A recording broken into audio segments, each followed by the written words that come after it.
L'Europe occidentale a connu plusieurs invasions de peuples très différents.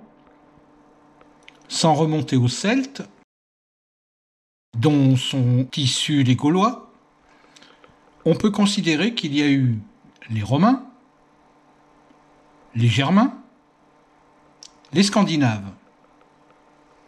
Parmi les Germains, on peut citer les Angles, les Saxons, les Francs, les Goths, les Ostrogoths, les Visigoths, les Vandales, les Burgondes. Parmi les Scandinaves, on s'intéressera tout particulièrement aux Longobards et aux Normands.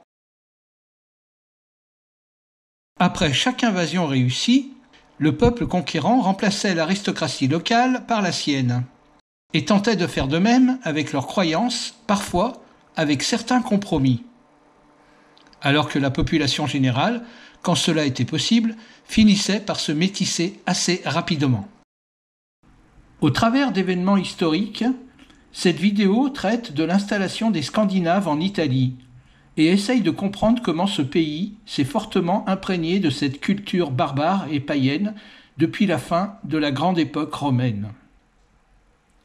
Elle se compose de 3 parties qui couvrent la période de 476 à 1194 après Jésus-Christ. La première partie montre les événements qui ont conduit à la colonisation de la péninsule par les Germains. La deuxième partie traite de l'installation des Longobards aux dépens des Germains. La troisième, celle de l'installation des Normands dans l'Italie du Sud aux dépens des Longobards.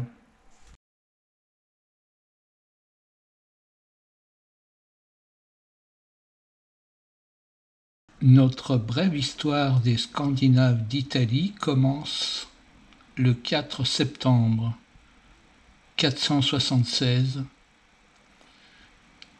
à la chute de l'Empire romain d'Occident. Odoacre devient roi d'Italie en déposant Romulus Augustule, qui sera emprisonné au Castel dell'Ovo en Corse. Odoacre renvoie les ornements impériaux à Zénon, le seul empereur romain à Constantinople depuis novembre 474. Odoacre est né en 433.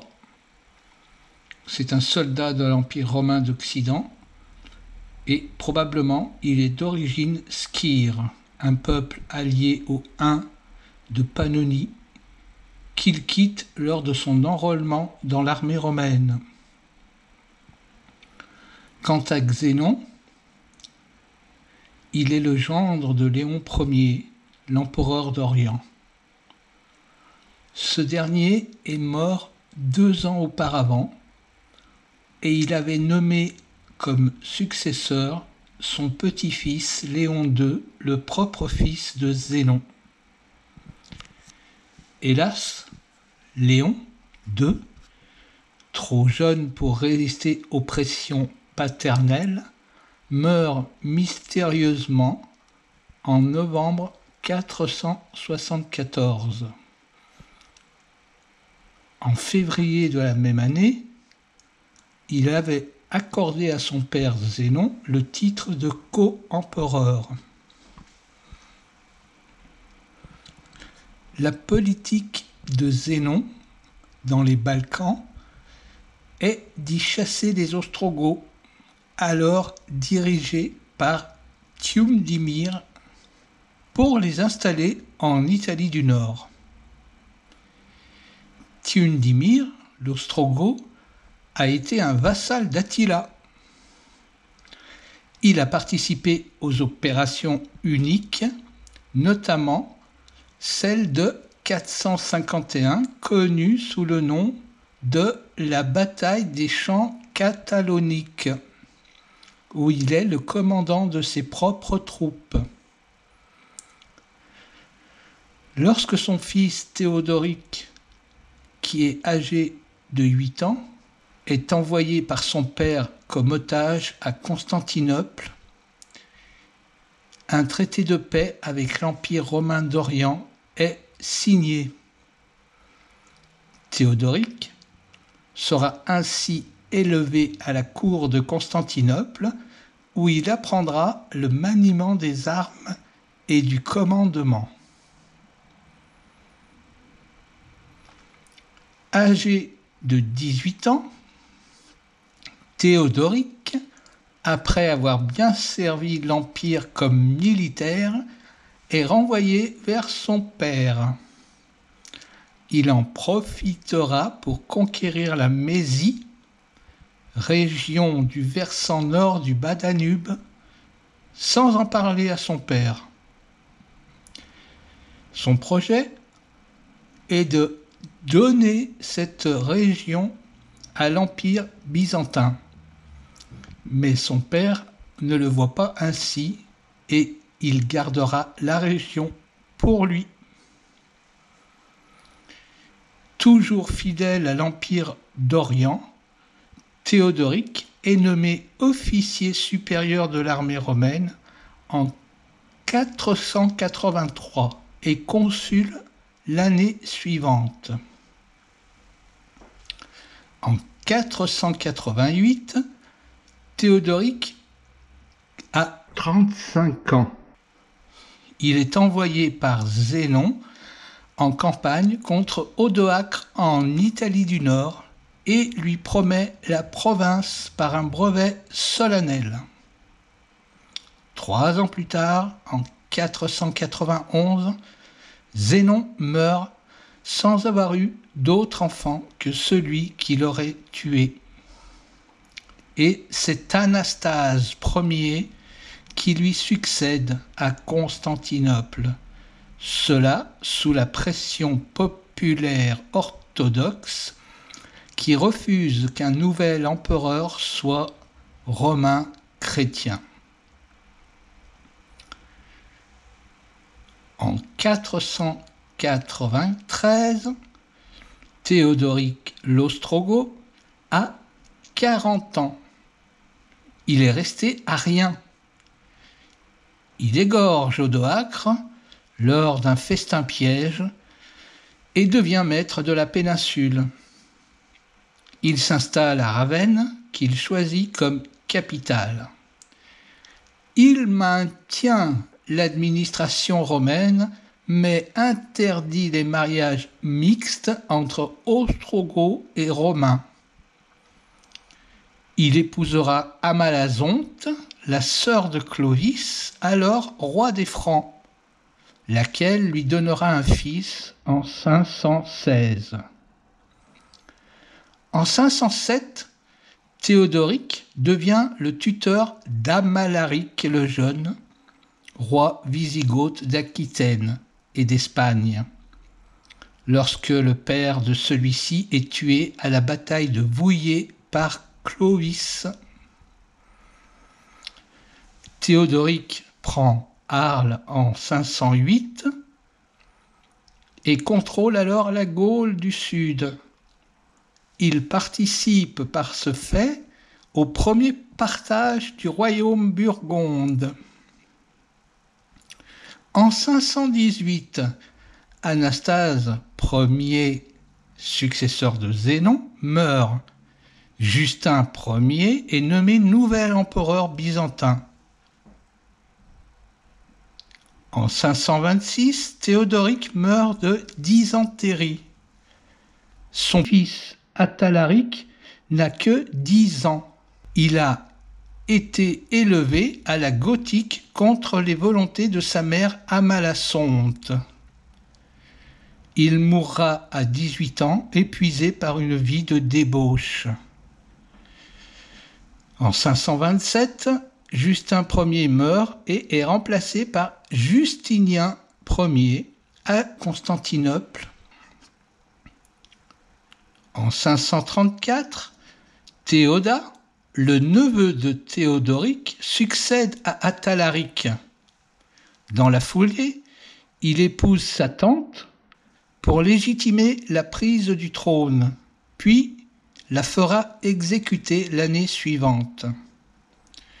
Le généralissime byzantin Bélisaire, venant de conquérir le royaume vandale d'Afrique, chasse ces mêmes Vandales de la Corse, de la Sardaigne et de la Sicile. En 536, sous la conduite de Bélisaire, les Byzantins profitent de l'instabilité politique gothique en Italie pour prendre le sud de l'Italie et y fixent un exarchat. Aussitôt, Vitigès, chef ostrogoth, furieux, assassine Théodat, le neveu de Théodoric. Il l'assassine dans sa forteresse de Ravenne où il s'était réfugié. Il lui succède. Et dans la foulée, Vitigès, mari de force, Matazonte, la fille de la princesse Amalazonte et de Théodoric. C'est le début de la guerre des Goths. Pour assurer la paix à l'ouest de son royaume, Vitigès vend la Provence aux Francs. Childebert reçoit Arles, Clotaire Marseille et Théodebert les Alpes-Rhétines. Le 9 décembre, Rome ouvre sans combat ses portes à l'armée impériale de Bélisaire. Alors, Vitigès assiège Rome avec 50 000 hommes et il fait égorger les sénateurs romains qui étaient retenus en otage à Ravenne. Bélisaire tient le siège de Rome pendant 2 ans. Lorsqu'en 538, il reçoit enfin des renforts par une flotte qui remonte le Tibre, Vitigès se replie sur Ravenne. Bélisaire se lance à sa poursuite. En 540, Bélisaire prend Ravenne par la ruse.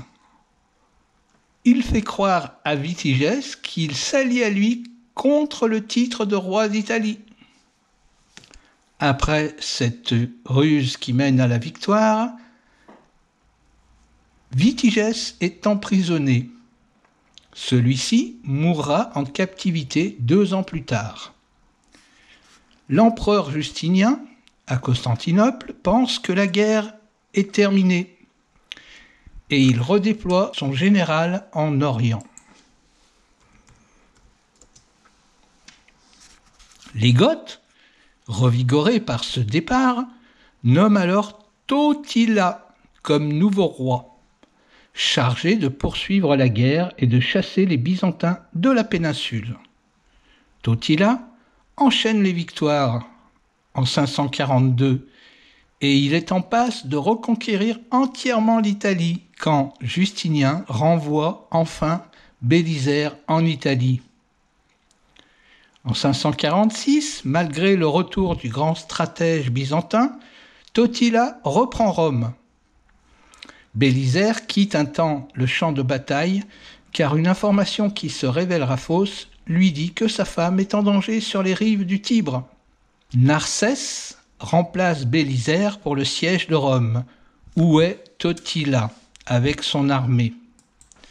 Mais ce dernier se détourne de la ville et la quitte sans problème.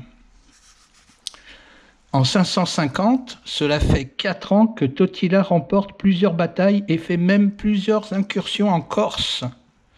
En 552, finalement, Narcès remporte une victoire décisive en tuant Totila. Les lieutenants de ce dernier continueront la guérilla pendant quelques mois. C'est en 553 que se termine la guerre des Goths. Les Byzantins sont maîtres de la péninsule, d'autant qu'ils repoussent la même année une tentative de pénétration franque au nord. L'Italie est complètement dévastée par cette guerre impitoyable.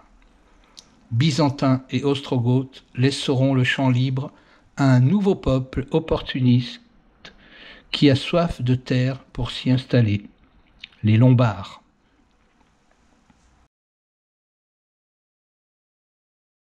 En 560, les Lombards, sous la conduite de leur roi Alboin, migrent de la Pannonie vers le nord de cette pauvre Italie dévastée. Les Lombards sont un peuple germanique originaire de la Scandinavie norvégienne et installé en Baltique sur les rives de l'Elbe depuis le 1er siècle où ils eurent à affronter l'empereur Tibère.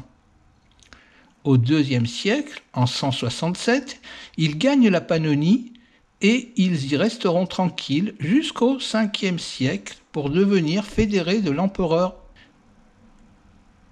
Ils chasseront les voisins hérules en 510 et conquerront toute la Pannonie en 547. De nombreux Lombards servent à partir de 551 comme mercenaires byzantins dans la guerre des Goths. Le nom lombard veut dire longue barbe ou longue hache. La hache se disait Barthe. Ce peuple germain n'est pas connu pour participer aux invasions et aux migrations barbares des 4e et 5e siècles. Les Lombards se considèrent comme les préférés du dieu Odin. En 565, Justinien Ier meurt et est remplacé par Justin II.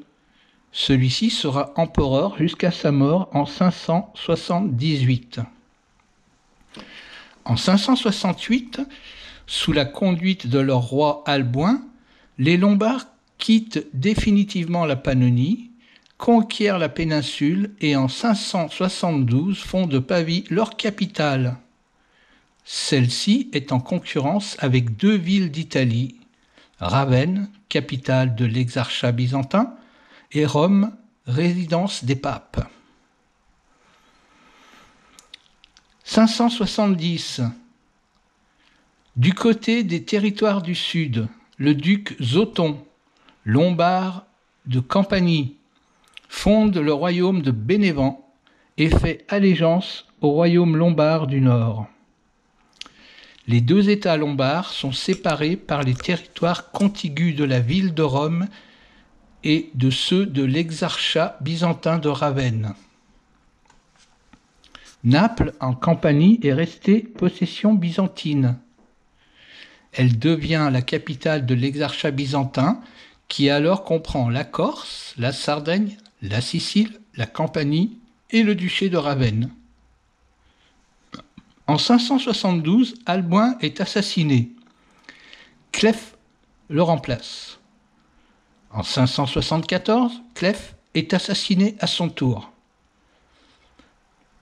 Devant les tensions et les guerres de clans, les Lombards suppriment la royauté, fait unique pour cette époque. Ce sont des ducs qui se succéderont dans le royaume lombard. Il y a 35 ducs. Ils élisent leur roi. C'est un régime de polyarchie. En 584, parmi ces ducs, Agilulf est élu roi des Lombards. Il prône une collaboration avec les Byzantins qui seront chargés de l'administration civile et les Lombards de la sécurité militaire. La capitale lombarde est alors déplacée à Monza. En 590, Grégoire le Grand est élu 64e pape de Rome. Il s'oppose à la politique italienne de Maurice Ier, empereur byzantin, et se rapproche lui aussi des Lombards. Grégoire le Grand est connu pour être le pape qui convertira la Grande-Bretagne, occupée par les Anglo-Saxons, à se faire la guerre entre eux. En 596, il enverra une mission de 40 missionnaires pour convertir Aethelbert, souverain du Kent, dont la femme Berthe est mérovingienne et chrétienne. En 591, en Bénévent, Arigis, le neveu de Zoton, succède à son oncle. Il sera duc de Bénévent jusqu'à sa mort en 641. En 593, Maurice Ier, l'empereur byzantin, n'apprécie guère les tentatives de Grégoire le Grand pour se rapprocher des Lombards et mène un raid sur Rome.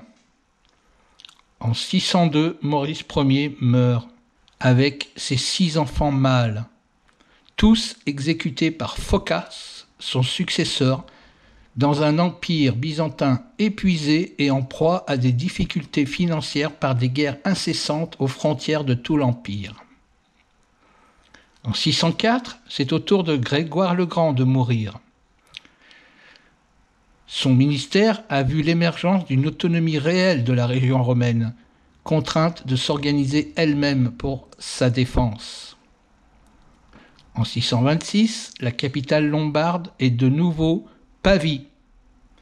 En 641, en Bénévent, Arigis, le neveu de Zoton, meurt. Il aura régné 50 ans. En 653, le duc Aripert est élu roi des Lombards du Nord.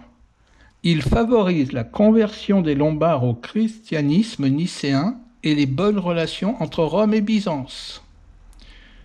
En 661, Constant II, empereur byzantin, montre beaucoup d'intérêt pour les affaires italiennes. Il installe pour un temps sa capitale à Syracuse. Constant II installe Basile comme dux ou magister militum. À la suite de Basile, toute une lignée de ducs de Naples, devenus autonomes et héréditaires à partir de 840 avec Serge Ier, se succéderont jusqu'aux Normands. Le dernier duc de Naples, Serge VII, capitulera en 1137 et Naples sera alors intégré au royaume de Sicile de Roger II. Naples deviendra alors une possession normande. Mais nous sommes en 662 et Grimoald, duc de Bénévent, est élu par tous les Lombards. Il bat monnaie, instaure un régime féodal et fait entrer la Lombardie dans le Moyen-Âge. Il est en guerre contre les Byzantins d'Italie, dirigés par Constant II, qui est défait en 663 à Pavie et qui concédera Rome. Il est en guerre avec les Francs alliés du roi Perctarite à Asti. Il est en guerre contre les Avars, des Bulgares excellents cavaliers, chez qui il avait été otage dans sa jeunesse. Et il est en guerre avec les Slaves du nord-est de l'Italie. Grimoald est un arien fortement imprégné de paganisme et hostile à l'Église et à la papauté. Il est à l'origine du culte de Saint Michel, nouveau nom de Wotan ou Odin, qui est le dieu païen de la guerre. En 666, pour avoir les moyens de sa politique militaire, le roi Grimoald importe de nombreux mercenaires bulgares. Leur khan, Alzec, décidera de rester en Italie et de s'installer en Bénévent. 667 voit la mort naturelle de Grimoald. La noblesse du royaume de Bénévent s'affranchit du pouvoir royal lombard du Nord. Et c'est son fils Romuald qui devient duc de Bénévent. Au contraire de son père, Romuald se convertit au catholicisme et avec lui les habitants, qu'ils soient autochtones ou bulgares. Romuald propage dès lors le culte de Saint Michel qui devient un facteur de l'unification religieuse des Lombards. C'est dans une grotte des monts Garganico que le sanctuaire national de Saint-Michel est édifié. À ce moment, le mont Saint-Michel n'existe pas stricto sensu. Ce bloc rocheux est dénommé mont Tombe et il est dirigé par 2 oratoires, l'un dédié à Saint Symphorien et l'autre à Saint Étienne. Ces oratoires ont été édifiés par des ermites, des chanoines, dès le VIe et le VIIe siècle. En 708, un troisième oratoire, cette fois dédié à Saint Michel, est érigé. À cette époque, on voit l'installation des premiers villageois qui fuient les raids vikings et qui s'installent à l'est du rocher.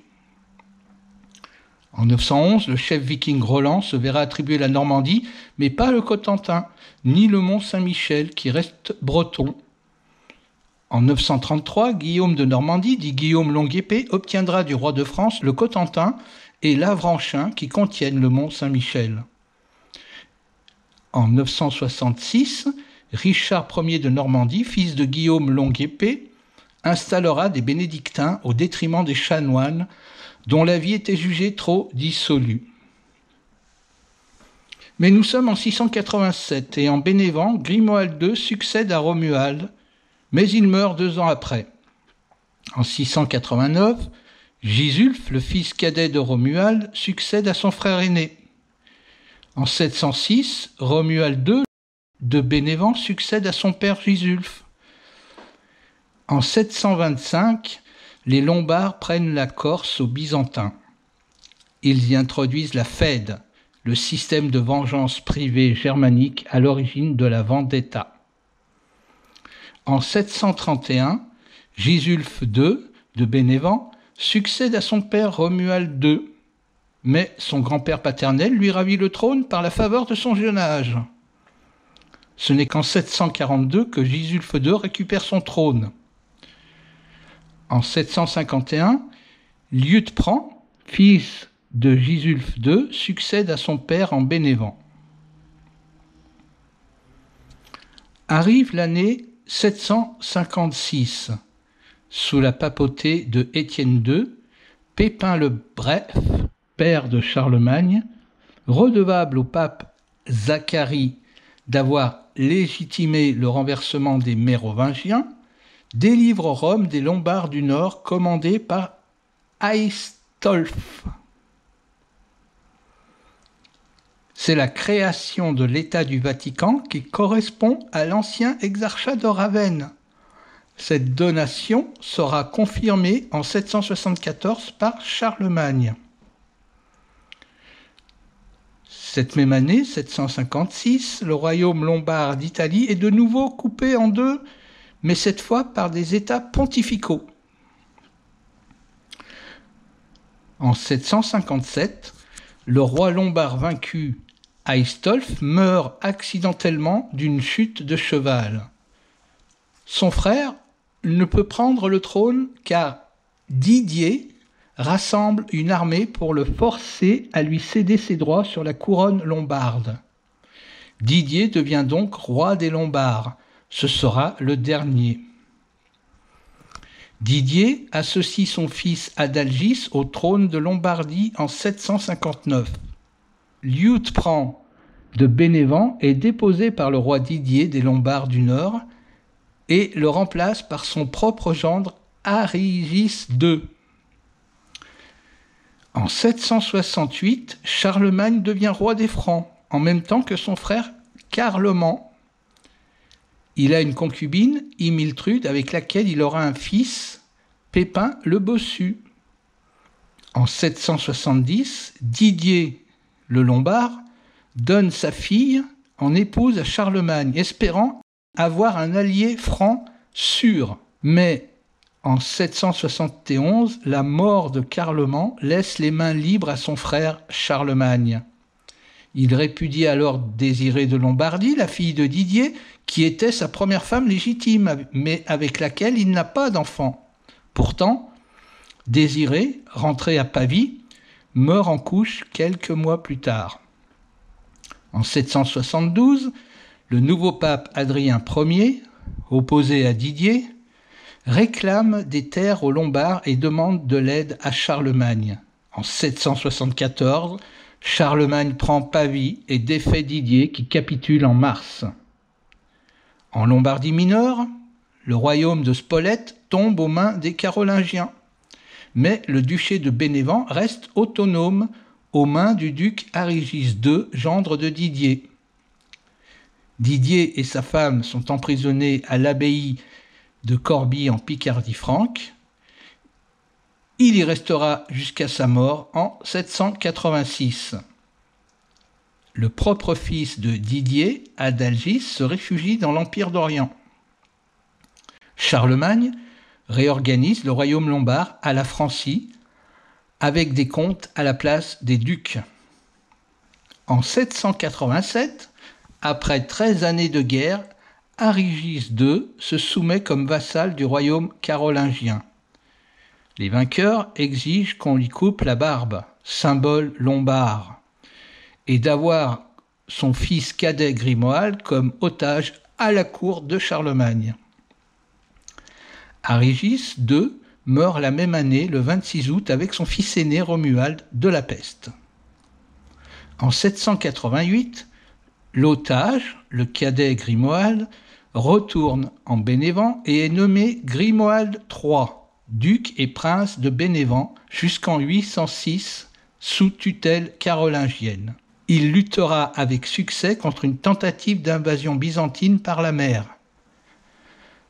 En 792, Grimoald III se rebelle contre la tutelle carolingienne et l'année d'après, Carloman, autre fils de Charlemagne, est rebaptisé Pépin, nommé roi de Lombardie sous le nom de Pépin Ier d'Italie. En 801, Grimoald III défait les fils de Charlemagne, Pépin Ier d'Italie et Charles le Jeune. En 806, Grimoald III meurt sans héritier. Grimoald IV, fils de Hermenrich, lui succède. Grimoald IV paye tribut à Charlemagne. En 814, Grimoald IV continue de payer tribut à Louis le Pieux, le troisième fils de Charlemagne, seul survivant de la fratrie à la mort de leur père. En 817, Grimoald IV est assassiné à la suite d'un complot de rivaux qui profite à Sicon, lequel devient prince de Bénévent. Sicon continue de payer tribut à Louis le Pieux. Il soumettra Naples et la Campanie et leur fera payer tribut. En 825, Louis le Pieux envoie avec succès son fils Lothaire en Corse pour chasser les morts. Les moustiques anopheles ayant été introduits, la malaria s'y développe. En 832, Sicard, le fils de Sicon, lui succède en Bénévent. Il sera le dernier prince bénéventin à dominer la Lombardie mineure, car son règne voit les premiers raids musulmans en terre bénéventine. Les musulmans viennent de Sicile et sont attirés par les Napolitains pour lutter contre les Lombards de Bénévent. Les musulmans prennent Brindisi. En 839, l'assassinat de Sicard fait entrer le Bénévent dans une période de grande instabilité. Tarente puis Capoue deviennent des principautés lombardes indépendantes. L'affaiblissement du pouvoir profite d'abord aux pirates sarrasins. Nous sommes en 846, les Sarrasins pillent Rome. En 891, le stratège byzantin Symbatios Protospatarios intègre le Bénévent émietté. En 898, les troupes byzantines chassent les derniers Sarrasins des Pouilles, région qu'ils renomment Longobardie et qu'ils dirigent à partir de Bari. La population reste romane et l'aristocratie reste lombarde. Le rite est catholique et le droit lombard. Les princes bâtissent des villages fortifiés, des castrats. Les Byzantins se contentent de fortifier les villes. On crée des cités portuaires sur l'Adriatique pouillaise pour commercer avec l'autre versant byzantin. En 911, Rollon reçoit la Normandie du roi de Francie. En 912, Othon Ier fonde le Saint-Empire romain germanique auquel les Lombards du Nord feront allégeance. En 965, la Longobardie, le Bénévent, et la Calabre sont réunis au sein du Capétanat d'Italie byzantin, dont la capitale est Bari. En 1014 a lieu la dernière incursion sarrasine en Corse, battue par une flotte pisano-génoise. Gênes, l'Aragon et Pise domineront tour à tour la Corse jusqu'à la révolte du Corse contre les Génois en 1729.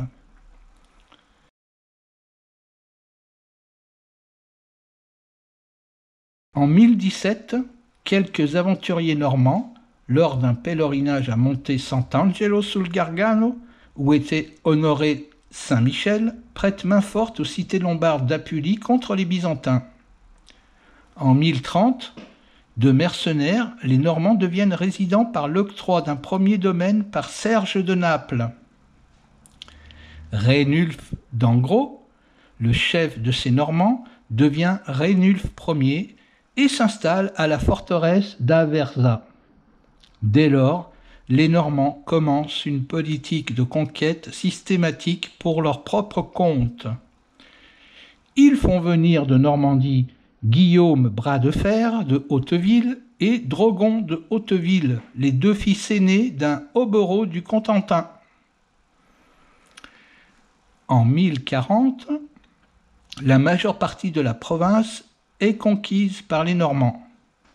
En 1053, la principauté normande de Bénévent est vendue à la papauté. Elle sera possession papale jusqu'en 1806 quand Napoléon accordera à Talleyrand le titre de prince de Bénévent. Au passage, elle sera rendue au pape en 1814 à la chute de Napoléon et elle ne sera intégrée au royaume d'Italie qu'en 1860. Nous sommes en 1057. Les Hautevilles sont de petits seigneurs normands sans fortune de la région de Coutances, dans le Cotentin. Le cadet de cette grande fratrie, Roger de Hauteville, quitte alors la Normandie pour le sud de l'Italie à la mort de son frère aîné Onfroy, qui est alors le troisième comte normand d'Apulie. C'est Robert Guiscard, leur frère, et qui est sur place, qui devient le quatrième comte normand d'Apulie en succédant à Onfroy. À l'arrivée de Roger, celui-ci est écarté par Robert, qui se méfie de l'ambition de son cadet, et il l'envoie en Calabre mater une révolte d'origine byzantine. En 1059, Robert Guiscard, le frère de Guillaume Bras de Fer, pactise avec le pape Nicolas II. Les Normands devront chasser les Byzantins de Calabre et les Sarrasins de Sicile, et la noblesse normande supplantera la noblesse lombarde. En 1061, en Calabre, Roger installe son quartier général à Mileto. En 1062, Robert Guiscard nomme Roger comte de Sicile, et c'est le début pour Roger de la conquête de la Sicile sarrasine pour le compte de la papauté. Il installe sa troupe de guerriers dans une forteresse sur le sol sicilien. La conquête sera longue du fait du peu d'effectifs dans la troupe de Roger. Elle s'étale sur 30 ans. En 1071, Bari tombe sous la coupe des Normands. C'est le début d'une série de guerres entre Normands et Byzantins. Pour les Normands, c'est une installation durable en Italie qui va connaître son apogée à la fondation du royaume de Sicile. En 1072, Roger prend Palerme aux musulmans. En 1085, Robert Guiscard meurt et laisse Roger totalement libre de ses actes. Roger devient le seul véritable maître de la Sicile qu'il restructure en comté en y introduisant le système féodal. Roger est tolérant pour les cultes. Il autorise juifs, chrétiens, orthodoxes et musulmans berbères et arabes à confesser leur propre Dieu. Palerme compte alors une quarantaine de mosquées. Roger accueille à sa cour savants et géographes. Il fait venir des colons d'Italie du Nord et cela sera à l'origine du dialecte gallo-italique encore en cours de nos jours. En 1091, avec la prise de Noto, la Sicile est totalement conquise par Roger. Roger sera le premier comte normand de la Sicile. En 1101, Roger meurt de cause naturelle dans sa cité résidentielle de Mileto en Calabre. Son fils Simon lui succède jusqu'en 1105, lorsqu'il est tué accidentellement par son frère cadet Roger, futur Roger II de Sicile. Ce dernier n'a que 10 ans. Sa mère Adélaïde prend la régence et transfère la capitale de Mileto à Palerme. En 1112, Roger II est âgé de 17 ans. Il est fait chevalier dans la ville de Palerme. Il est en même temps nommé comte de Sicile et de Calabre. L'année d'après, en 1113, Adélaïde se remarie avec le roi Baudouin Ier de Jérusalem. Baudouin Ier se marie avec Adélaïde pour s'accaparer les immenses richesses d'Adélaïde avant de la répudier en 1117. Roger II n'oubliera jamais cet affront. En 1127, Guillaume, duc d'Apulie, meurt sans héritier. Et au terme d'1 an de conflit, Roger II prend possession de ce territoire. En 1130, Roger II, avec l'aval de l'antipape Anaclète II, qui est alors maître à Rome, crée le royaume normand de Sicile dont la capitale est Palerme. Cet État regroupe la Sicile, la Calabre, les Pouilles et Naples. Roger II interdit les guerres privées, ordonne aux barons de soumettre les criminels à la justice ducale et exige qu'on respecte les biens des marchands, ceux des pèlerins et ceux des voyageurs. Pendant les 10 années qui suivent, Roger II est en lutte contre les barons locaux. En 1140, Roger II convoque tous ses vassaux à Ariano afin de promulguer les assises. Les assises sont un ensemble de lois traitant du droit ecclésiastique, des finances, du commerce, de la monnaie, du droit privé, du droit pénal, du droit public et du droit royal.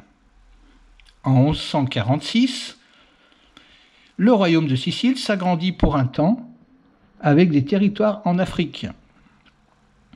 En 1147, profitant de la deuxième croisade, Roger II lance plusieurs raids contre l'Empire byzantin.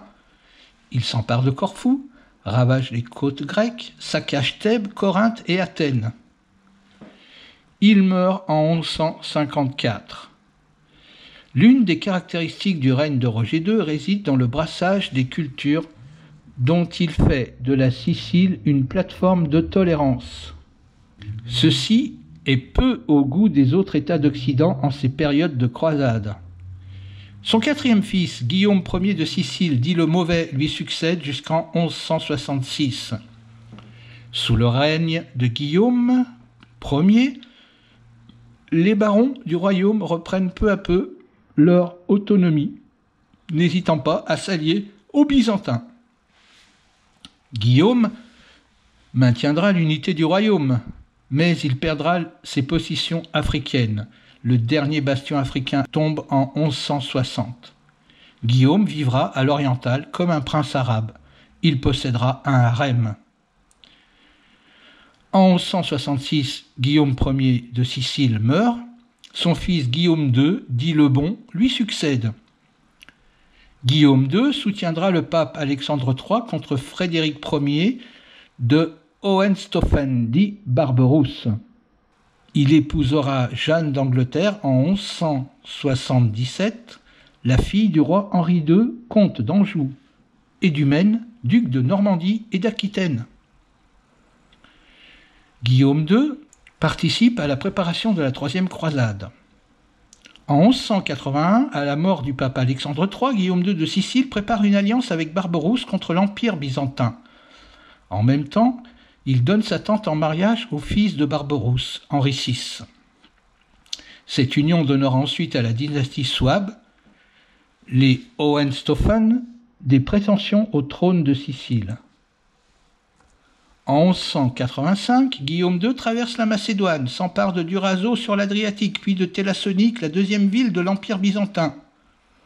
En 1189, il signe un traité de paix avec l'empereur byzantin Isaac II Ange.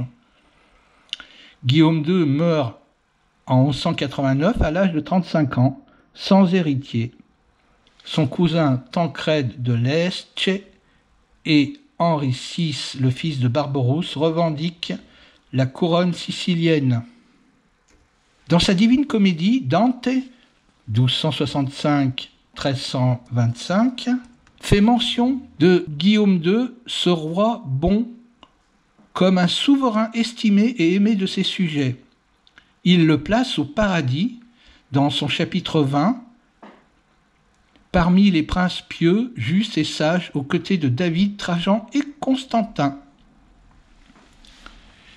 Le royaume de Sicile normand passe sous le règne de Roger III jusqu'en 1193, puis Guillaume III pour l'année 1194. Enfin, en 1194, le royaume de Sicile normand passe sous le règne de Tancrède de Lecce. Par la suite, le royaume s'est maintenu jusqu'à l'unification de l'Italie en 1861 sous différentes dynasties.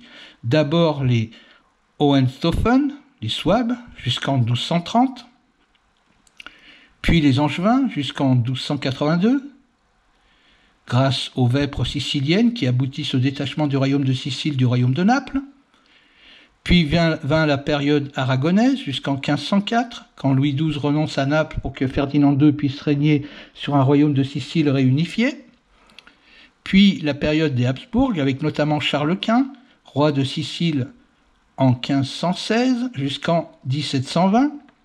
Puis les Bourbons deviennent maîtres de la Sicile avec Charles de Bourbon en 1734, qui est nommé roi de la Sicile et de Jérusalem.